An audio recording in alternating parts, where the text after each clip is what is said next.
Hello everyone, welcome to today's class.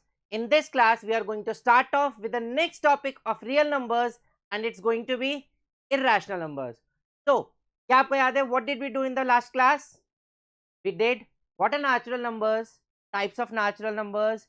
We also discussed HCF and LCM, right? हमने उसमें questions किए थे, एक फॉर्मूला भी किया था if you remember, right? The formula was product of numbers is equals to HCF into LCM of those numbers. याद आया कुछ? We also did factor tree, right? Remember कैसे किया था factor tree? एक given number को हमने factorize किया था into a prime number and the composite number, and उस step को we kept on repeating जब तक हमें दोनों factors एक prime factors ना मिल गए हो, right? तो इस क्लास में we are going to start off with what are irrational numbers. Then हम लोग एक बहुत इंपॉर्टेंट कॉन्सेप्ट पे क्वेश्चंस करने वाले हैं. क्वेश्चन से पहले हम एक थ्योरम पढ़ेंगे, थ्योरम 1.2.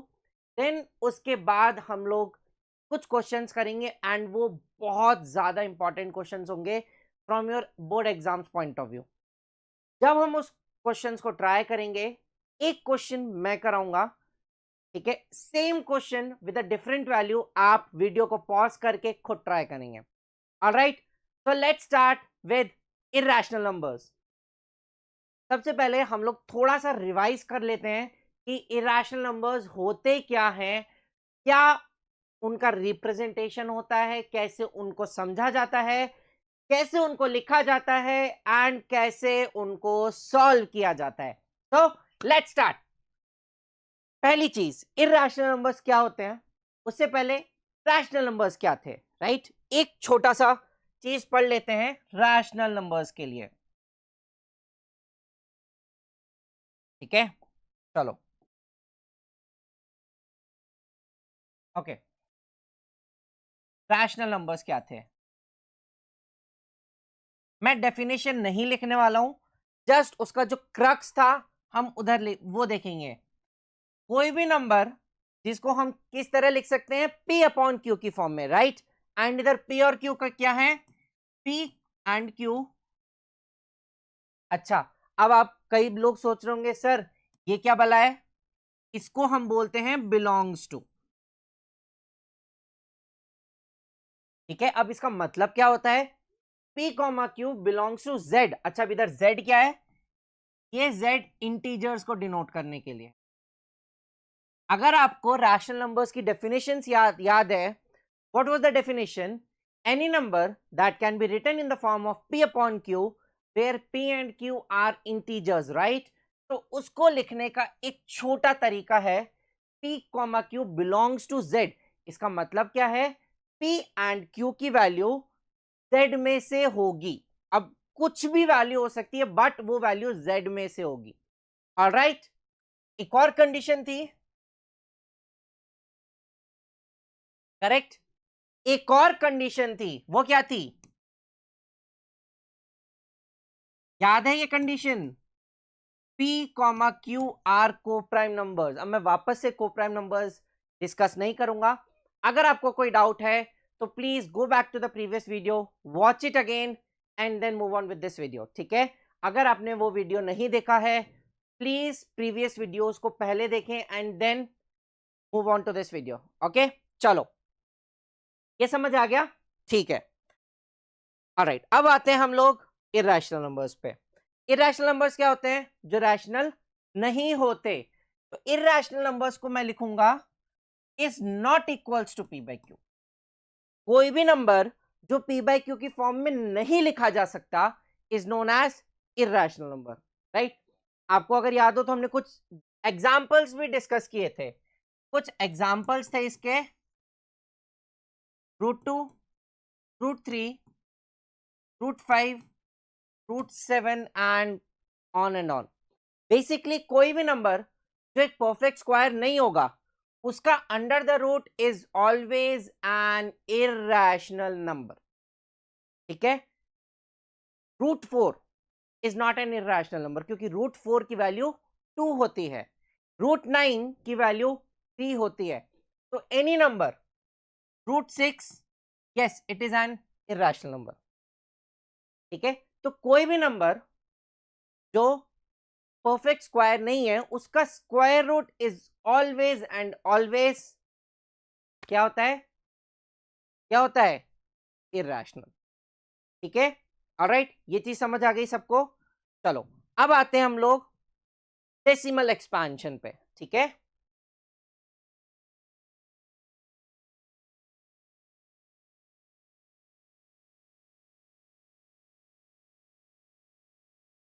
Decimal expansion. अभी डेसिमल एक्सपेंशन से हम कैसे समझेंगे? डेसिमल एक्सपेंशन आपका दो तरह का था, करेक्ट? इफ यू रिमेंबर हमने ये भी डिस्कस किया था। Decimal expansion is of two types. Okay, first is terminating, ये हम ऑलरेडी सब कुछ डिस्कस कर चुके हैं, ये एक तरह से सिर्फ हमारा रिवीजन चल रहा है। Alright, second was what, non terminating. समझ आ रहा है? दिमाग में घुस रहा है या ऊपर से छलांग मार रहा है? I hope it's clear, right? चलो, टर्मिनेटिंग एंड नॉन टर्मिनेटिंग। अब फर्दर नॉन टर्मिनेटिंग के दो बाइफर्केशंस थे। ठीक है, पहला था रिकरिंग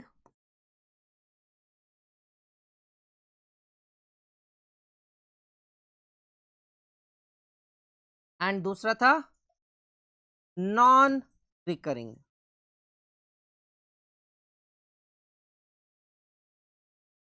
ठीक है, अच्छा, ये चीजें समझ आई। ऑलराइट, अब ये दो टाइप के जो डेसिमल एक्सपेंशन है ना, ये पार्ट होते हैं रैशनल नंबर्स का।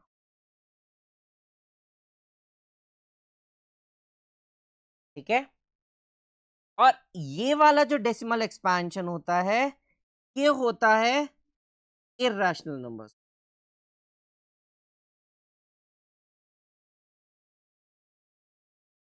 सबको समझ आ गया? सर ये दो कलर्स कैसे हैं? कभी कभी पेन भी पागल हो जाते हैं। ठीक है, ऑलराइट, तो इरैशनल नंबर्स का decimal expansion is always non terminating, non recurring. अब कुछ बच्चों के दिमाग में आया होगा अभी नॉन रिकरिंग क्या वर्ड होता है? Recurring word basically means repeating.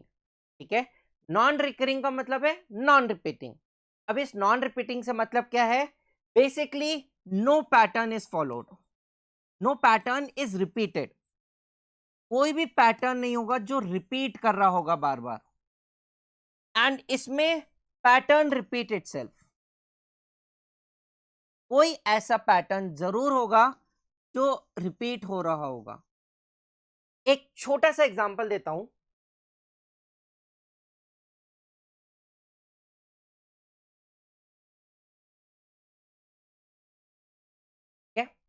Look at this number, इसमें जो नंबर 135 है ये बार बार रिपीट हो रहा है, राइट? तो this is an example of non terminating recurring. अभी नॉन टर्मिनेटिंग क्यों है? Because it keeps going on and on, right? And recurring क्यों है? क्योंकि इसमें एक पैटर्न है जो रिपीट हो रहा है बार बार, राइट? चलो एक और एग्जांपल।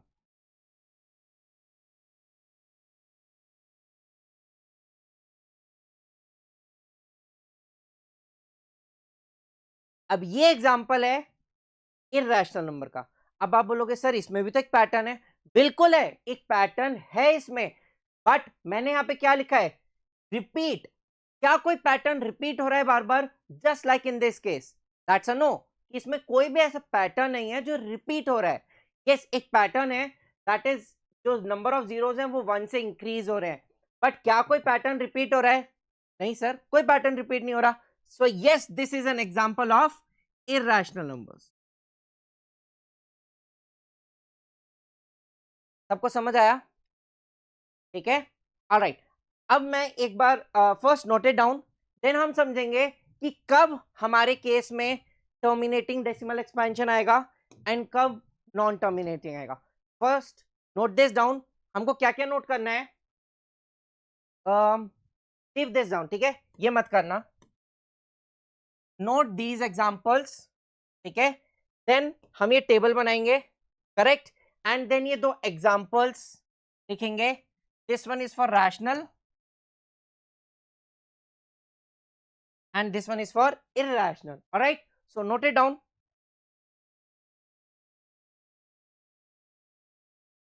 चलें मूव ऑन करें। ऑलराइट, तो अब किस फ्रैक्शन का डेसिमल एक्सपेंशन टर्मिनेटिंग होगा, किसका नॉन टर्मिनेटिंग होगा, राइट? एक बार ये भी समझ लेते हैं।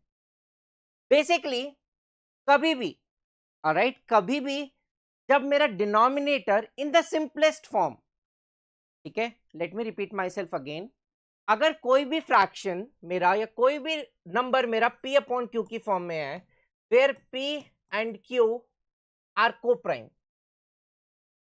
ये डेफिनेशन है, राइट? ठीक है, p and q are coprime and obviously q zero नहीं है।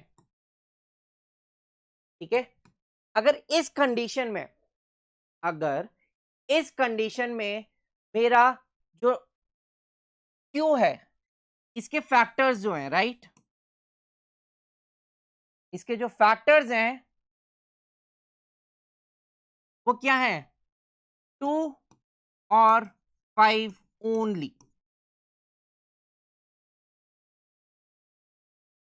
अगर जो डिनोमिनेटर है उसका प्राइम फैक्टराइजेशन में सिर्फ 2 एंड 5 के फैक्टर्स आते हैं, मैं ये नहीं बोल रहा सिर्फ 2 या सिर्फ 5, दोनों हो सकते हैं, बट ओनली 2 और 5, then in that case my decimal expansion is always terminating।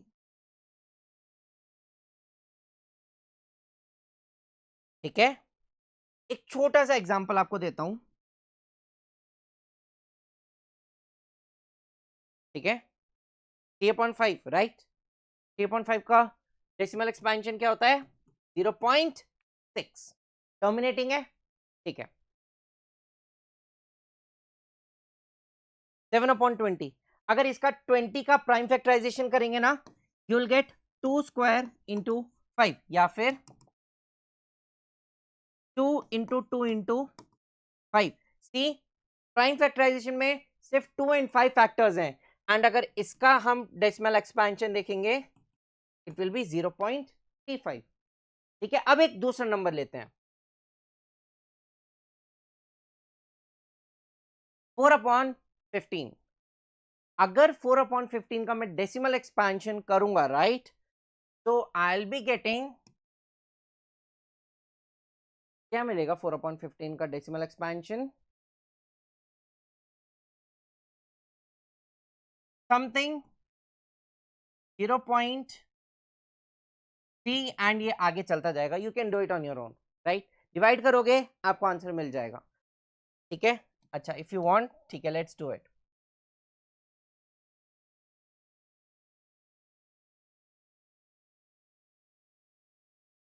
To जा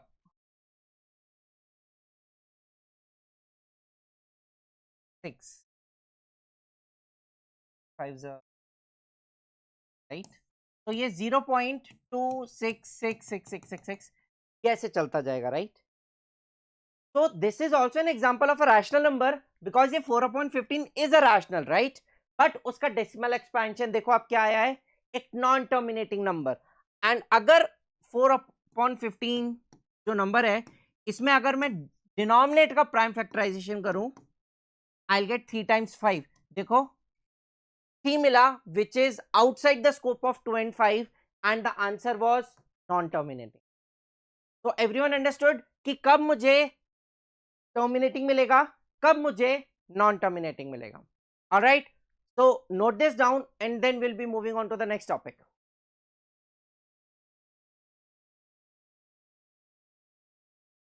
okay, if you need more time please pause the video and you can continue writing। चलो मूव ऑन करते हैं थ्योरम 1.2 पे। Very important, क्या बोलती है theorem 1.2, let p be a prime number. ठीक है, तो मेरे पास p एक प्राइम नंबर है। ठीक है, if p divides a comma then p square divides a, इसको हम एक तरह से और पढ़ सकते हैं। ठीक है, if a divides p square, ठीक है, देन, या फिर ऐसे पढ़ो, if a is a factor of p square then a is also a factor of p। ठीक है, एक बार वापस रिपीट कर रहा हूं, क्या है, p is a prime number.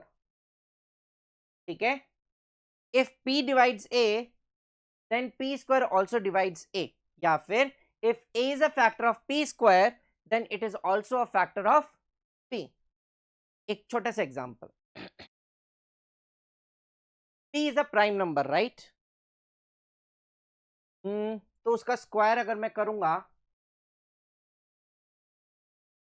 क्या लें p को 13 का स्क्वायर, ठीक है, एक बार p को हम 13 लेते हैं, ठीक है राइट, तो if p divides a then p square also divides a, या फिर if a is a factor of p square, तो अगर p स्क्वायर क्या है मेरा 169 एंड इसके फैक्टर्स क्या बनेंगे 113 एंड 169 राइट, तो अगर a को हम 13 ले लेते हैं राइट, तो देखो कंडीशन सेटिस्फाई हो रही है, if a is a factor of p square then a is also a factor of p, या फिर if p divides a then p square also divides a, ठीक है, एंड बहुत कॉमन चीज है ये, but it is only valid when p is a prime number, ठीक है, ये सिर्फ p प्राइम नंबर होगा तब ये कंडीशन फुलफिल होगी, अदर केसेस में no it's not going to happen, ठीक है।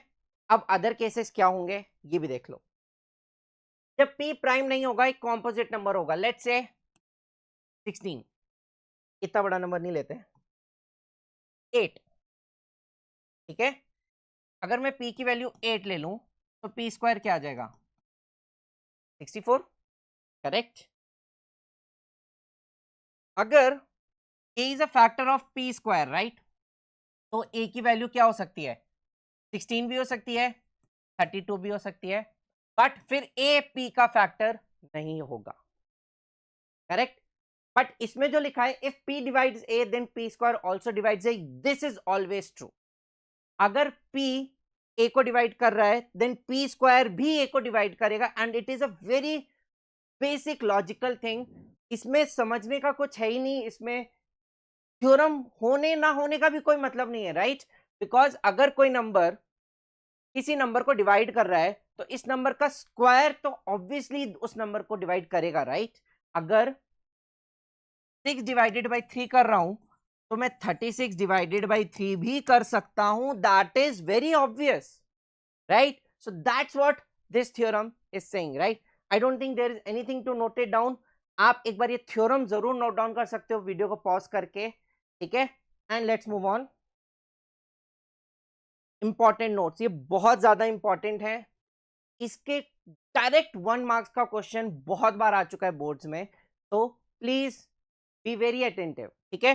क्या बोल रहे हैं, the first point, the sum और difference of a rational and N irrational number is always irrational, you can write always here, ठीक है। इसका मतलब क्या है, कभी भी एक इरेशनल एंड एक रैशनल नंबर को अगर मैं ऐड करूंगा क्या सब्ट्रैक्ट करूंगा, ठीक है, my answer is always going to be irrational. छोटा सा एग्जांपल लेते हैं, पहले ऐड के लिए लेते हैं देन हम सब्ट्रैक्ट के लिए लेंगे, ठीक है। सम और डिफरेंस राइट, तो sum and difference correct of a rational and irrational, तो एक रैशनल नंबर लो अपनी मर्जी से कोई ले सकते हैं, इरेशनल नंबर √5, 3 प्लस √5 क्या होता है इरेशनल होता है right, 3 plus √5 is always irrational, क्यों, क्योंकि आप रूट और बिना रूट के नंबर को कभी ऐड ही नहीं कर सकते राइट, इसीलिए sum of rational and irrational is always irrational. Same चीज इधर भी अप्लाई होती है, अगर मैं किसी दो नंबर्स पे ऑपरेट ही नहीं कर सकता हूं तो ऑब्वियसली वो दो एज इट इज रहेंगे right, so that is why this is always irrational,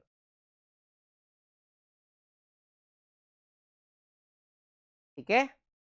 चलें आगे, second point, the product and quotient of a non zero rational and irrational number is an irrational number. ये क्या हो गया, ये क्या बोल दिया इसने, वापस पढ़ते हैं, the product means multiplication quotient means division of a non-zero rational and irrational number is always irrational. अच्छा, अब इसने नॉन जीरो वर्ड स्पेशली क्यों यूज किया? रीजन बीइंग, अगर मैं कभी भी एक जीरो नंबर को किसी से भी मल्टीप्लाई करूं या किसी से भी डिवाइड करूं, my answer is always zero, right? But एक वो पर्टिकुलर केस हो गया when the rational number is zero, right? But अगर वो जीरो नहीं है तो क्या होगा? तो my answer is always irrational. देख लेते हैं ऐसी क्या बात है. सही है. एक और, अगर मैं 3 डिवाइडेड बाई रूट 3 को सॉल्व करूंगा ना, तो मेरे को मिलने वाला है रूट 3. रूट 3 क्या था? इरैशनल था. क्या बोल रहा है? इरैशनल होगा. 2 रूट 3 को अगर हम कैलकुलेटर पे डालेंगे ना, 2 टाइम्स रूट 3, तो मुझे वापस एक ऐसा नंबर मिलेगा जिसका ये वाला पार्ट हमेशा चलता जाएगा और कुछ रिपीट नहीं होगा. इसीलिए ये क्या है? दोनों इरैशनल. भेजे में घुसा कि नहीं घुसा? ऐसा तो नहीं है कि ऊपर से 4 फीट ऊपर से निकल गया, वो नहीं होना चाहिए. ऑलराइट, वापस एक बार समझते हैं. कभी भी एक रैशनल और इरैशनल को अगर मैं मल्टीप्लाई करता हूं, कंडीशन बीइंग जो रैशनल नंबर है वो नॉन जीरो होना चाहिए, राइट? उस केस में my answer is always irrational. Sum and subtraction या डिफरेंस के केस में अगर एक नंबर रैशनल है, दूसरा इरैशनल है, my answer is always irrational as well. ठीक है. तो बेसिकली यहां पे मत क्या एक क्रक्स निकलता है दोनों इंपॉर्टेंट नोट्स का. अगर मेरा एक नंबर रैशनल है, दूसरा इरैशनल है, करेक्ट, तो मैं कुछ भी करूं, my answer is always irrational. ठीक है. Please make a note of these 2 points. उसके बाद ये दोनों एग्जांपल्स भी एज अ रेफरेंस के लिए नोट करो.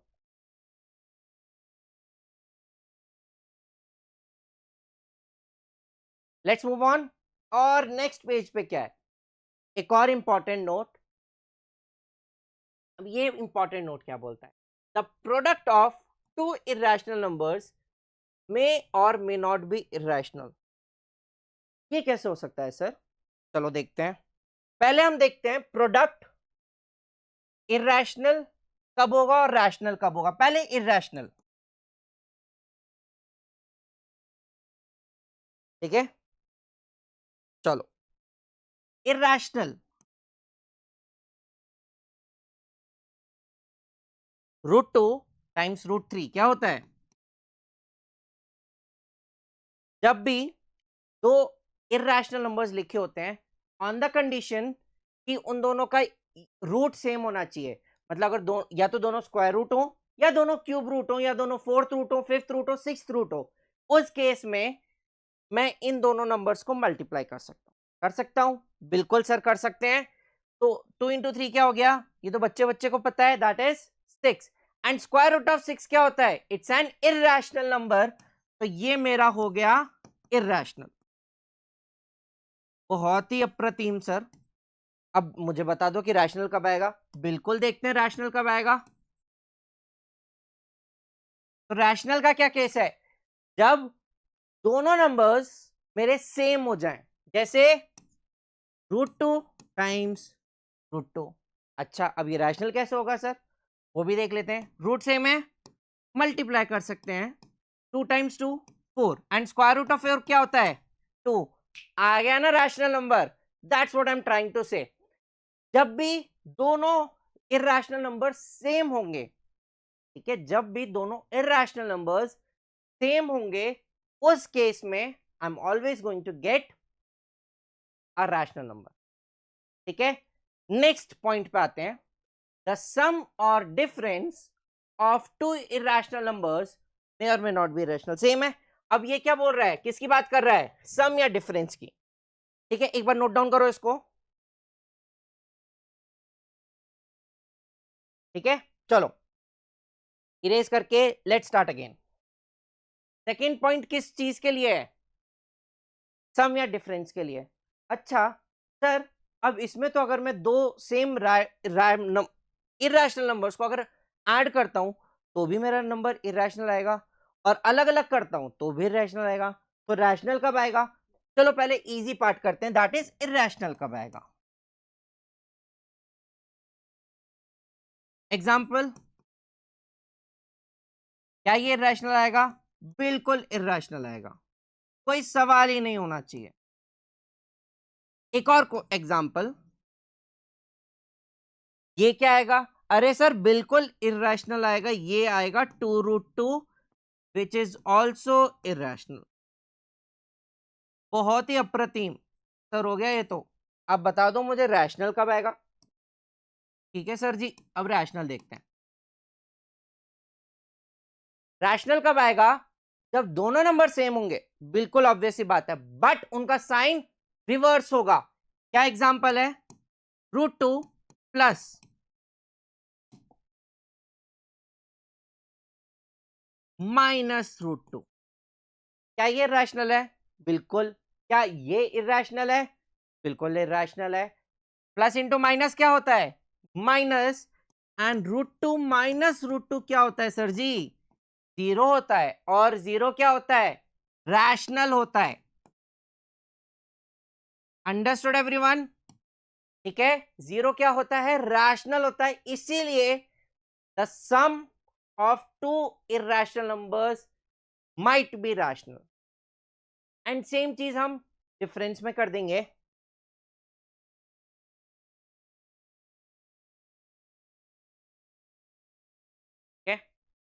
सेम चीज है, बेसिकली सेम है, बट इसमें हमने ऑपोजिट साइन यूज किया है, इसमें हमने सेम साइन यूज किया है। अंडरस्टूड? चलो इसको नोट डाउन करो।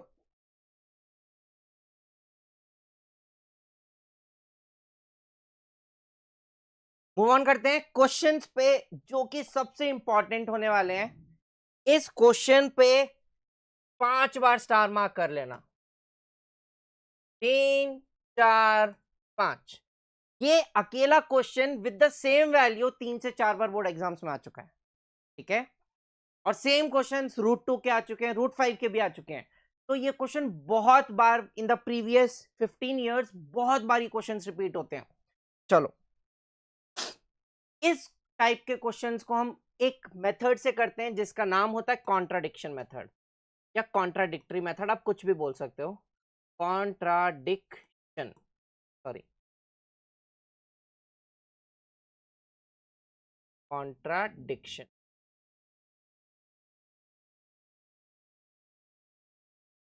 अब ये कॉन्ट्राडिक्शन मेथड क्या होता है? मान लो मैंने आपको बोला बारिश हो रही है, पर आपने किसी तरह प्रूफ कर दिया कि पॉसिबल ही नहीं है। उसका मतलब क्या हुआ? बारिश नहीं हो रही है। इसमें क्या करेंगे हम?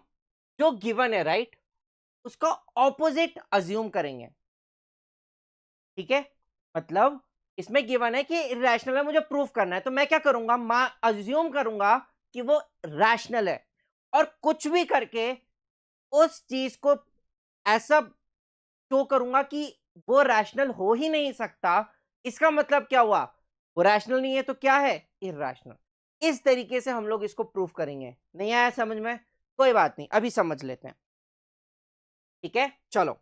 √3 इज इरैशनल, ये हमको क्या करना है? प्रूफ करना है। कैसे करेंगे? सबसे पहले जो मैंने बोला, अजम्पशन लेंगे। ठीक है, चलो अज्यूम करते हैं। Assume √3 is rational. सबसे पहला स्टेप मैंने आपको यही बोला कि हमको क्या करना है? ऑपोजिट अज्यूम करना है। ठीक है, और थोड़ी देर बाद हम प्रूव कर देंगे कि वो रैशनल हो ही नहीं सकता। अगर वो रैशनल नहीं हो सकता, इसका मतलब वो क्या है? इरैशनल है।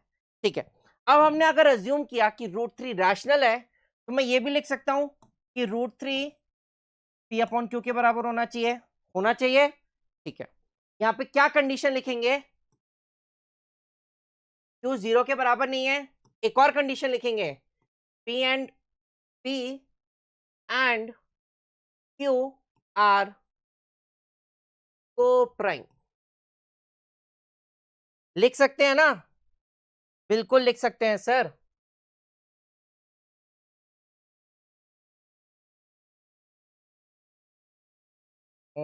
चलो छोड़ो, डिबेट।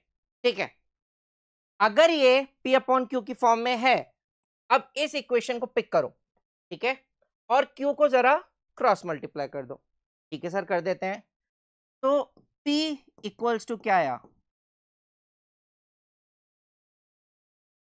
ठीक है, चलो very good.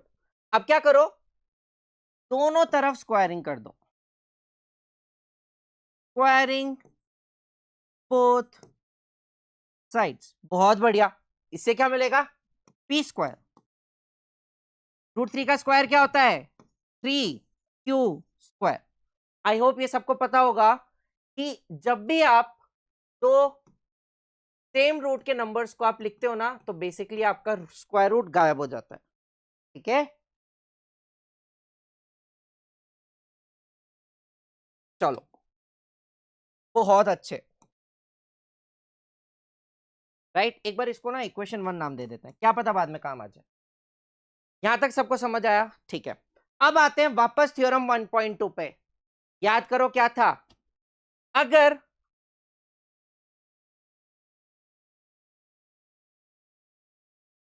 p is a factor of p square, correct? So p is a factor of p। सही चीज है, यही थी ना थ्योरम 1.2। ऑपोजिट जो था, जो मैंने समझाया था, तो ये वो चीज है। ठीक है,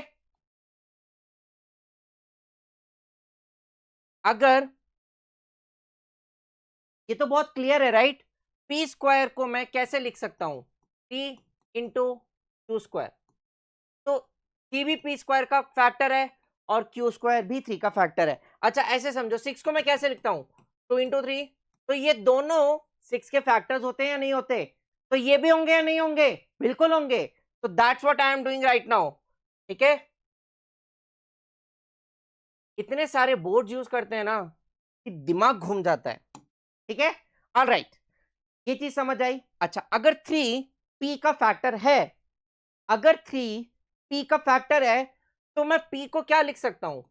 3 इंटू समथिंग, करेक्ट? अच्छा, आप चाहो ना तो यहां पे ये लिख सकते हो, यूजिंग थ्योरम 1.2, चाहो तो लिख सकते हो, आपको याद रहेगा कि कैसे आया ये। करेक्ट, इस सेंटेंस को देखो, 3 is a factor of p का मतलब क्या है? p equals to 3 times something. अब यहां पे समथिंग को कुछ भी लिख दो, चलो m लिख देते हैं। ठीक है, लिख सकते हैं। ठीक है, यहां पे ब्रैकेट में आप लिख सकते हो m बिलोंग्स टू इंटीजर्स। अच्छा, m इंटीजर क्यों होगा? क्योंकि p और q दोनों इंटीजर थे, करेक्ट? तो अगर मैं एक इंटीजर को किसी से भी मल्टीप्लाई करूं तो आंसर इंटीजर आएगा ना, तो इसलिए मैंने p को एक इंटीजर से ही मल्टीप्लाई किया है, बिकॉज p एक इंटीजर होना चाहिए, और 3 को जब मैं एक इंटीजर से मल्टीप्लाई करूंगा तभी आंसर एक इंटीजर आएगा। ठीक है, चलो। अच्छा, यहां तक तो सब ठीक था सर। अब क्या हुआ? अब हम क्या करते हैं, दोनों तरफ स्क्वायरिंग करते हैं। अब ये क्यों कर रहे हो यार? क्या क्या वो हुआ? मुझे क्या करना है? मुझे बेसिकली प्रूफ करना है कि ये मेरा अजम्पशन रॉन्ग है। ठीक है, अब अजम्पशन कैसे रॉन्ग होगा? इन दोनों में से कोई भी एक कंडीशन को हम फॉल्स कर देंगे, मतलब या तो क्यू को 0 प्रूफ कर दें, वो तो हम जिंदगी में कभी नहीं कर पाएंगे। दूसरी कंडीशन क्या? पी एंड क्यू प्रूफ कर दें कि ये कोप्राइम नहीं है। अगर पी और क्यू कोप्राइम नहीं है तो ये डेफिनेशन गलत हो गई। अगर ये डेफिनेशन गलत हो गई, उसका मतलब हमारा अजम्पशन गलत हो गया। तो मुझे क्या प्रूफ करना है कि पी एंड क्यू में कुछ ना कुछ कॉमन है 1 के अलावा, करेक्ट? ठीक है, ये तो समझ आ गया सर। पर क्यों भाई, ये क्यों कर रहे हो? स्क्वायरिंग क्यों कर रहे हो? स्क्वायरिंग इसलिए कर रहे हैं ताकि इस इक्वेशन को हम इधर सब्स्टिट्यूट कर सके। ठीक है, let me refresh my self. मैं इसलिए कर रहा हूं ताकि एक इक्वेशन में मैंने ये प्रूव कर दिया कि p is a factor of p। अब मुझे प्रूव करना है कि 3 is also factor of q। ठीक है, तो उसके लिए मुझे q में इक्वेशन तो चाहिए ना भाया। तो एक इक्वेशन बनाएंगे, कैसे? स्क्वायरिंग करके, स्क्वायरिंग बोथ साइड्स। हलवा नहीं है एग्जाम्स, तो उसको हम हलवे की तरह ट्रीट भी नहीं करेंगे, स्टेप बाय स्टेप फॉर्मेशन होगी। तो क्या बनेगा? P square equals 9m², equation 2। सही है। अब क्या करेंगे? Put equation 1 in 2। हम क्या करेंगे? इक्वेशन 1 की वैल्यू उठा के 2 में डाल देंगे। इक्वेशन 1 क्या? पी स्क्वायर की वैल्यू क्या है? 3q²। तो 3q² इक्वल्स 9m²। सही है। चलो, या फिर क्या करो? 3 को डिवाइड में लेके जाओ, q² equals to 9m² upon 3। सही है। तो q² की वैल्यू क्या आ गई? अच्छा, अब जरा एक चीज देखो, ये चीज और ये चीज कुछ कुछ सिमिलैरिटीज आ गई। अब वापस से थ्योरम 1.2 यूज करेंगे। 3 is a factor of q², so 3 is also a factor of q। आ गया? चाहो तो लिख देना यूजिंग थ्योरम 1.2। अच्छा, ठीक है सर, ये तो समझ आ गया। अब इसके आगे क्या करेंगे? अब देखो इस चीज को और देखो इस चीज को, क्या दिख रहा है? 3 is a common factor of P and Q. तो हम लिखेंगे तो 3 is a common factor of P and Q. Correct? सही है। बट पी एंड, नहीं ये मत लिखो, तो P and Q are not co-prime। ठीक है। Hence our assumption is wrong and therefore root 3 is irrational। ठीक है। पाव भाजी बन गई थोड़ी सी। ठीक है, एक बार वापस चलते हैं। पहले हमने क्या किया? इरेशनल प्रूफ करना था, तो हमने अज्यूम किया कि वो रैशनल है। ठीक है, अगर वो रैशनल है तो पी अपॉन क्यू की फॉर्म में लिख सकते हैं। और रैशनल की कंडीशंस क्या थी? क्यू जीरो नहीं होगा एंड पी एंड क्यू क्या होंगे? को प्राइम होंगे। इसमें ये जो डेफिनेशन है ना, ये इंपॉर्टेंट नहीं है, मेरे काम सिर्फ ये आनी चाहिए, Q P and Q R coprime. ठीक है, क्रॉस मल्टीप्लाई किया, स्क्वायरिंग किया, ये इक्वेशन आ गई। अब थ्योरम 1.2 का यूज करके मैंने क्या बोला? 3 is a factor of P square, तो 3 is also a factor of. ठीक है, ओके चलो। Since 3 is a factor of P, इसको मैं क्या लिख सकता हूं? पी क्या होगा? 3 टाइम्स समथिंग। अगर मैं बोलता हूं 2 इज अ फैक्टर ऑफ 8, तो मैं 8 को क्या लिख सकता हूं? 2 टाइम्स 4, मतलब 2 टाइम्स समथिंग, राइट? तो वो समथिंग को मैंने m अज्यूम कर लिया, where m belongs to z, मतलब m इज एन इंटीजर। ठीक है। अच्छा, अब मुझे क्या करना है? p एंड q में कॉमन फैक्टर ढूंढना है। p का तो कॉमन एक फैक्टर 3 आ गया, अब मुझे कुछ भी करके q का भी एक फैक्टर 3 बनाना है। तो मैंने क्या किया? स्क्वायरिंग किया, ताकि मैं एक इक्वेशन q में बना सकूं। करेक्ट? पी स्क्वायर की वैल्यू यहां से सब्स्टिट्यूट की,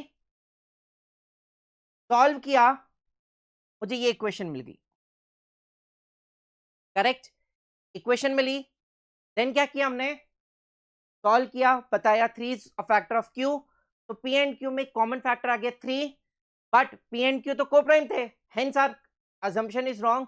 इसमें एक और लाइन लिख सकते हैं, Hence our assumption is wrong की जगह हम लिख सकते हैं therefore this contradicts our assumption, so root 3 is irrational. ठीक है, write this down please. बहुत सारे लोग स्क्रीनशॉट्स लेते हैं, डोंट डू दैट. आप वीडियो अभी देख रहे हो, अभी नोट डाउन करो, बिकॉज अगर हमने स्क्रीनशॉट ले लिया देन गॉड फॉरबिड हम कब उसको एक्चुअल में हमारी कॉपी में नोट डाउन करेंगे. तो let's be old school and note it down as soon as we are studying it. ठीक है, लेट्स डू.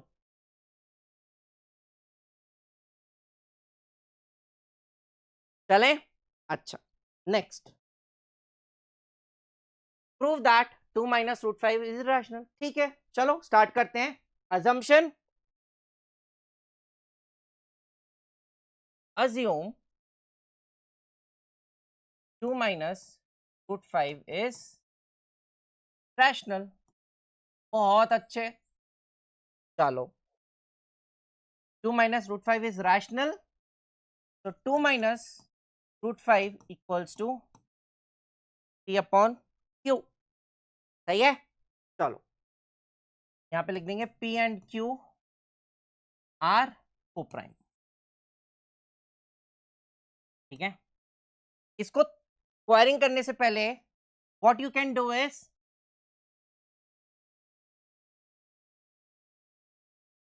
टू को उधर ले जाओ या फिर p अपॉन q को उधर, रूट 5 को उधर. ठीक है, सही है.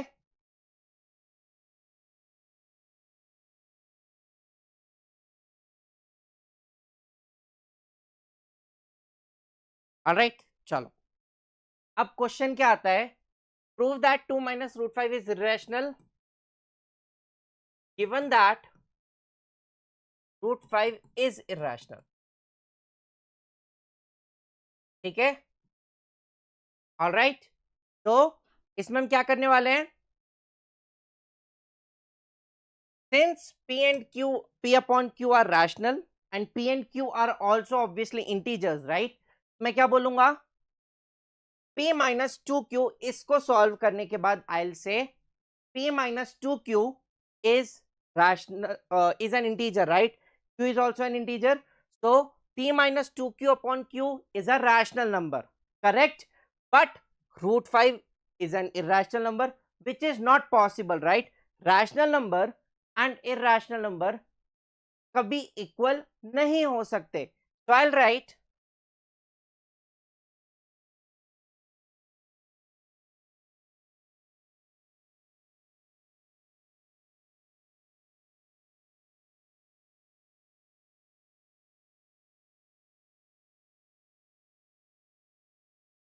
ठीक है, p minus 2q upon q are rational but r is rational, but root 5 is irrational, so our assumption is wrong and 2 minus root 5 is irrational. ठीक है, चलो note down. Move on to the next question. चलो, prove that 2 root 3 is irrational. इस question को will treat as the first question, not the second one. Second question को जो हम solve कर रहे थे वो हम तब करेंगे जब हमारे पास दो डिफरेंट टर्म्स होती हैं, राइट? बट जब भी एक टर्म होगी हम उसको हमेशा फर्स्ट तरीके से सॉल्व करेंगे. एंड फर्स्ट तरीका क्या था, अज्यूम 2 root 3 is rational.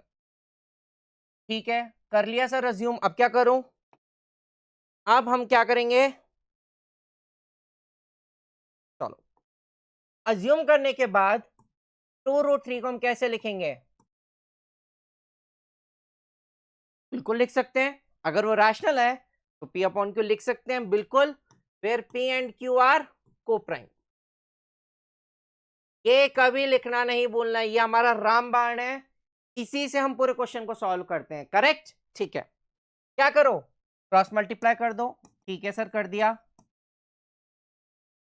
उसके बाद क्या किया था सर, स्क्वायर किया था उसके बाद। चलो स्क्वायरिंग कर देते हैं, स्क्वायरिंग बोथ साइड्स।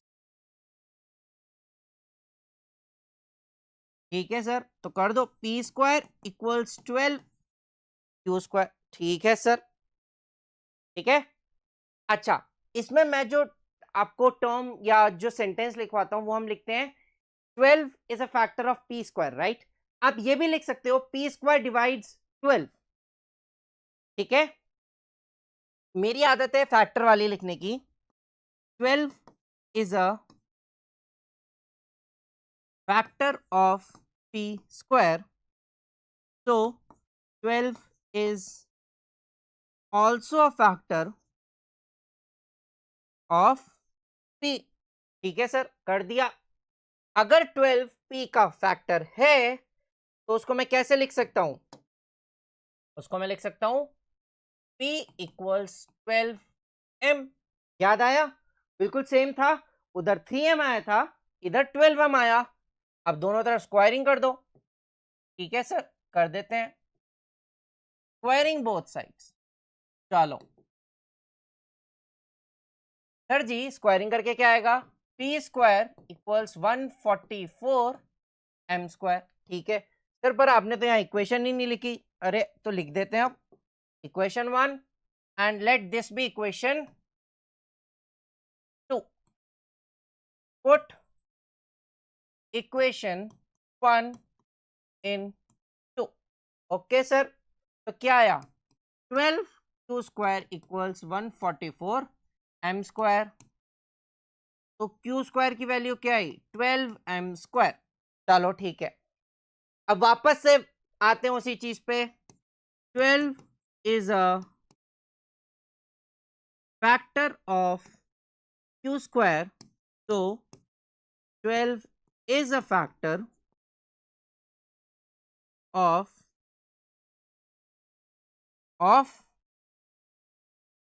क्यू। ठीक है,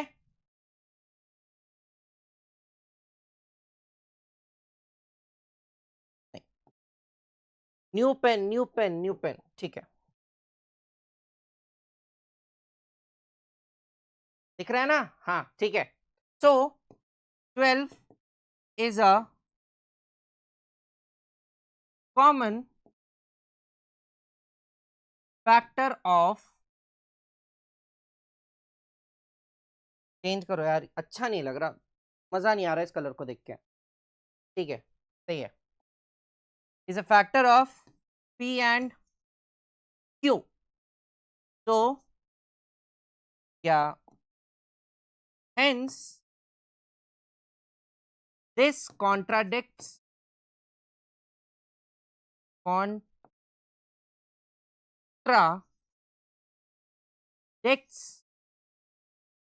our assumption,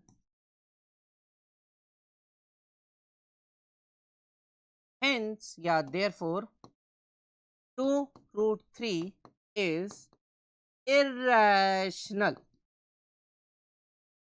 ठीक है, इस क्वेश्चन में कुछ भी डिफरेंट नहीं था compare to the previous, the first question that we did, right.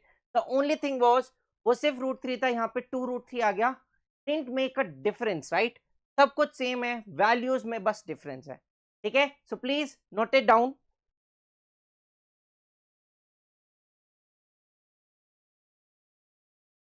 Alright everyone, okay, one thing, हमने रूट 3 के लिए एक क्वेश्चन सॉल्व किया, हमने 2 रूट 3 के लिए एक क्वेश्चन सॉल्व किया।